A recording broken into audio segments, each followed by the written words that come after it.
మహారాష్ట్రలో వానలు బీభత్సం సృష్టిస్తున్నాయి. 5 రోజులుగా కురుస్తున్న భారీ వర్షాలకు మహారాష్ట్రలో మొత్తం 13 మంది ప్రాణాలు కోల్పోయారు. ఒక్క ముంబైలోనే 5 రోజుల్లో 5గురు చనిపోయారు. ముంబైతో పాటు దాని పరిసర జిల్లాలైన థానే, పాల్ఘర్, రాయ్గఢ్లలో రెడ్ అలర్ట్ కొనసాగుతుందని వాతావరణ కేంద్రం తెలిపింది. గంటకు దాదాపు 60 కిలోమీటర్ల వేగంతో బలమైన గాలులు వీచే అవకాశం ఉందని, అలాగే అత్యంత భారీ వర్షాలు కురిసే ప్రమాదం ఉందని హెచ్చరించింది. అంధేరి సబ్వేతో పాటు ముంబైలోని రోడ్లన్నీ వరద నీటితో చెరువులను తలపిస్తున్నాయి. పలుచోట్ల రోడ్లపై మోకాళ్ల లోతు వర్షపు నీరు నిలిచిపోయింది. లోతట్టు ప్రాంతాలు జల దిగ్బంధమయ్యాయి. వాతావరణ శాఖ హెచ్చరికలతో బృహన్ ముంబై మున్సిపల్ కార్పొరేషన్ అప్రమత్తమైంది. వాతావరణం మరింత అనుకూలించకపోవచ్చన్న అంచనాలతో విద్యార్థుల రక్షణని దృష్టిలో ఉంచుకొని ముంబైలోని అన్ని స్కూళ్లు, కాలేజీలకు అధికారులు సెలవు ప్రకటించారు. పరిస్థితి తీవ్రతను బట్టి ప్రజలు అత్యవసరమైతే తప్ప ఇళ్ల నుండి బయటకు రావద్దని మున్సిపల్ అధికారులు విజ్ఞప్తి చేశారు.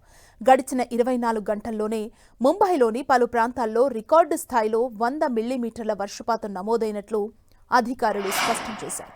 ఎడతెరిపి లేకుండా కురుస్తున్న వానలకు ముంబై లైఫ్ లైన్ గా భావించే సబర్బన్ లోకల్ రైళ్ల రాకపోకలు సైతం తీవ్ర ఆటంకం కలిగింది. వాటికి అంధేరి ఈస్ట్ సబ్వే వంటి నీట మునిగాయిక కీలక ప్రాంతాల్లో పేరుకుపోయిన వర్షపు నీటిని బయటకు పంపించేందుకు అధికారులు డీవాటరింగ్ పంపుల్ని అమర్చి యుద్ధ ప్రాతిపదికన సహాయక చర్యలు చేపడుతున్నారు.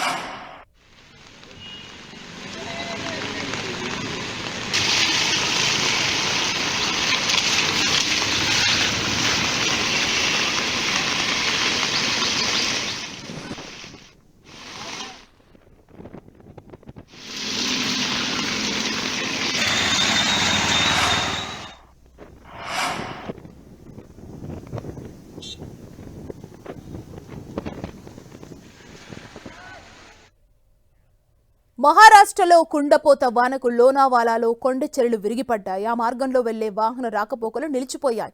మరోవైపు వసాయి ప్రాంతాన్ని వరదలు ముంచెత్తాయి. కుండపోత వానలతో జనం అల్లాడుతున్నారు. జనజీవనం అస్తవ్యస్తమైంది. వరద నీటిలో కార్లు, బైకులు మునిగిపోయాయి.